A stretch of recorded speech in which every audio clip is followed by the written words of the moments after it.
Welcome to Kenya, more specifically, northern Kenya. We're here to explore Samburu National Reserve, a stunning wilderness set along the banks of the Ewaso-Ngiro River. Our journey begins with a flight into Kalama Conservancy. From here, it's a short drive through the town of Archer's Post to the reserve's entrance.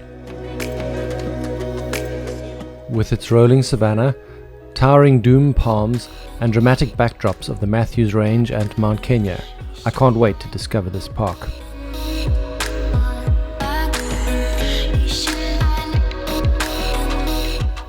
So they weren't joking about elephants. There's one standing right outside my room. The rooms here are spacious, comfortable and well designed, each with a jacuzzi on its deck. And just beyond the deck, wildlife everywhere. This isn't just an elephant bedroom, it is home to many. There are many options for lunch. I go with a fresh salad and a flavorful curry, the perfect meal in this breathtaking setting.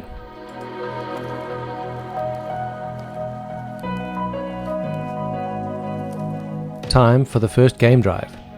My guide Julius leads the way as we set off in search of Samburu's famed wildlife. One of the first animals we spot is the reticulated giraffe, one of Samburu's special 5. These are 5 species which are rare and all found here. Lions and leopards roam these lands, along with cheetahs on occasion, and here 2 more of the special 5, the Besa oryx and the geronuk, also known as the giraffe-necked antelope.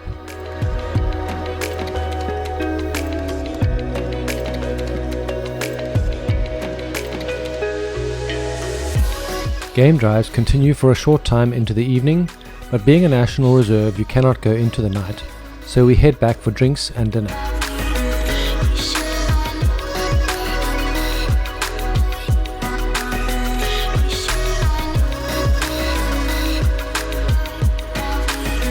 Mornings start with a warm cup of tea served at my tent before heading out for another game drive.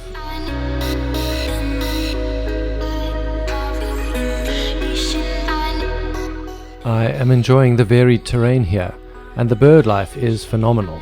Over 450 species soar through these skies. The vulturine guinea fowl is one of my favorites.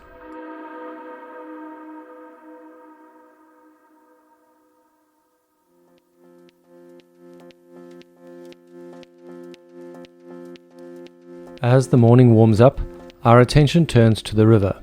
The park is full of life, big and small, from giraffe to tuk-tuks and tortoises. But nothing beats this elephant sighting, one of the highlights of my time in Samburu.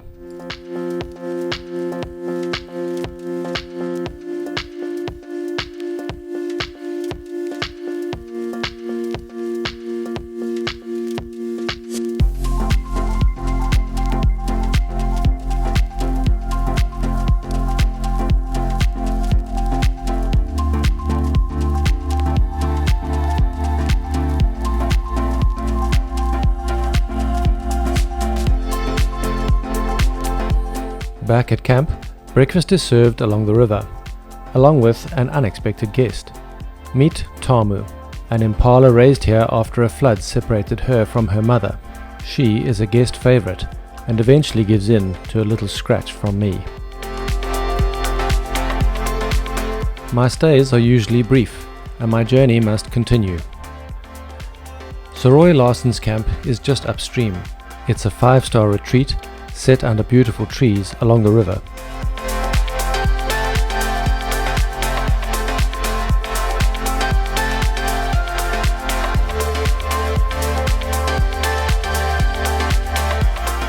The tents, if you could call them that, are huge. Guests are treated to luxury and high levels of hospitality. The camp has a spa, swimming pool, sunset deck and main deck overlooking the river.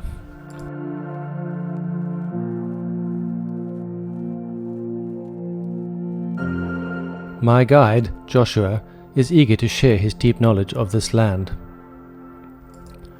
With his keen eye, we quickly complete the Special 5 with sightings of the Somali ostrich and the rare Grevy's zebra, giving me a territorial display.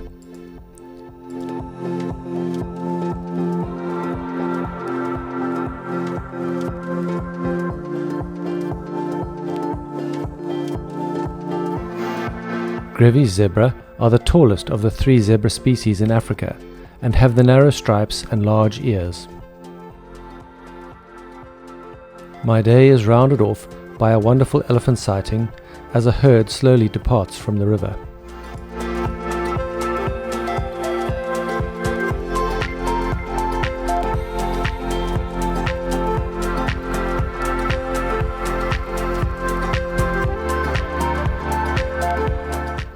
Another beautiful morning.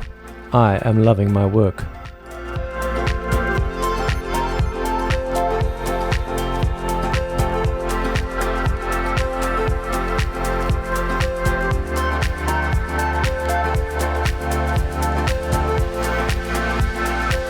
Of all the unique and beautiful species here, the gerenuk becomes my favorite. The males are sturdy with horns, and the females have gorgeous long necks. This is one of the best places to view them.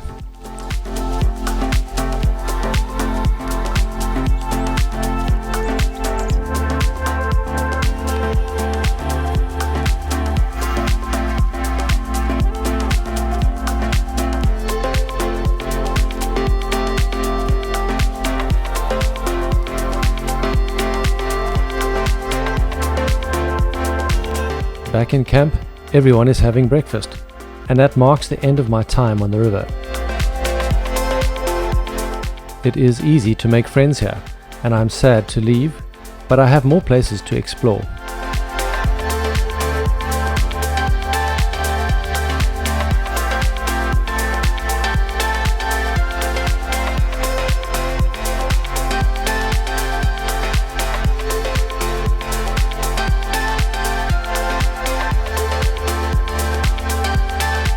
Saruni Samburu sits atop a granite dome, an incredible location that offers stunning views.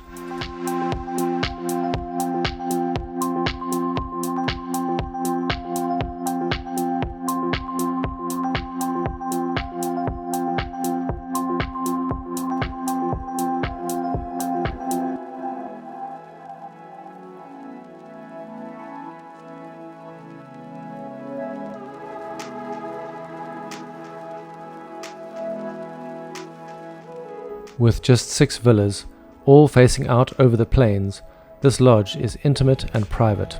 It would make an amazing honeymoon destination.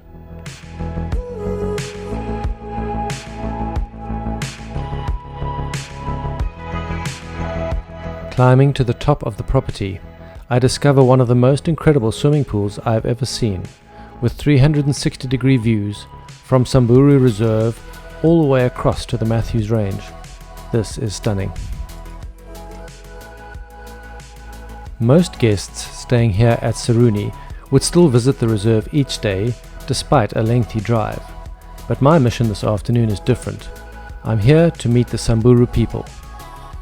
My guide Sumari introduces me to his community, where tradition and storytelling are deeply woven into everyday life with song and dance.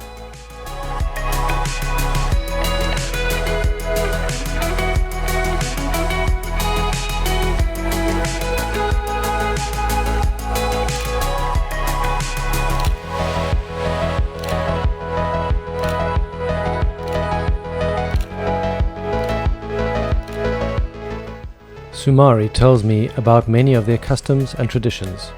He is not just a guide, he's a community leader, working to ensure that conservation and tradition can coexist. And after our conversation, I understand why Kalama Conservancy is thriving. As I sit by the fire, gazing over this land, I realize I've fallen in love with Samburu, its wildlife, and its people.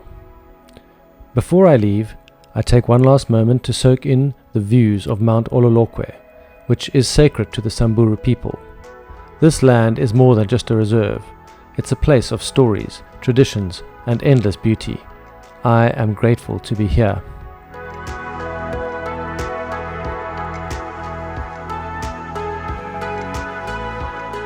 My final goodbyes lead the way down the hillside.